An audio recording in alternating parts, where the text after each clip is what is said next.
You remember that first episode of Skinwalker Ranch where they hit the ranch superintendent with a directed energy weapon? No?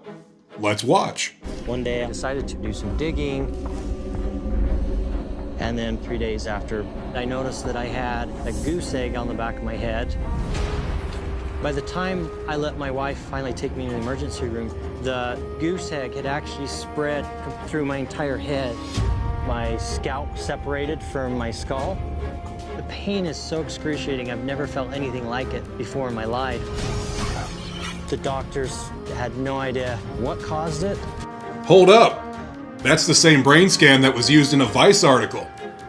Look at that. But the Vice article one has some extra drawings on there. And what do they say? Well, look, it's the direction of the radiation, and it's coming from above and behind Thomas Winterton. The subject of the article, Dr. Gary Nolan, states very clearly that it's not a UFO, it's an energy weapon being used by a state actor.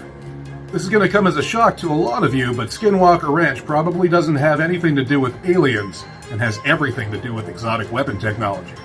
Back in 2008, Bob Bigelow, the former owner of Skinwalker Ranch and Bigelow Aerospace, signed a contract with the Defense Intelligence Agency to report on new technologies.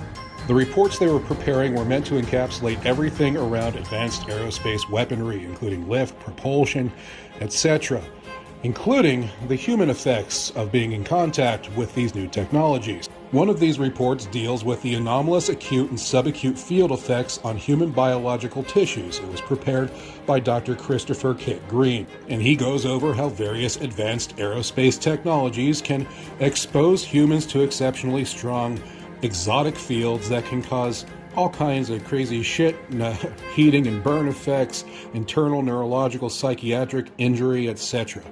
And quote, since the potential deployment of advanced weapons technology is subsumed under this topic, of interest are not only the side effects associated with possible lift and propulsion field mechanisms of advanced craft architectures, but also the effects from advanced weapon systems as well. These include, but are not limited to, beam weapons and active denial systems, including high-powered microwaves. And these have the ability to cause frontal temporal headaches with millimeter waves, pulses of radio frequency to disorient and destabilize muscular coordination, and at this frequency, they can also cause thermoelastic expansion in the brain, which is pretty much exactly what we saw in Thomas Winterton's injuries. Dr. Nolan, who has Thomas Winterton's brain scans in this Vice article, was working hand in hand with Dr. Green, who wrote this paper.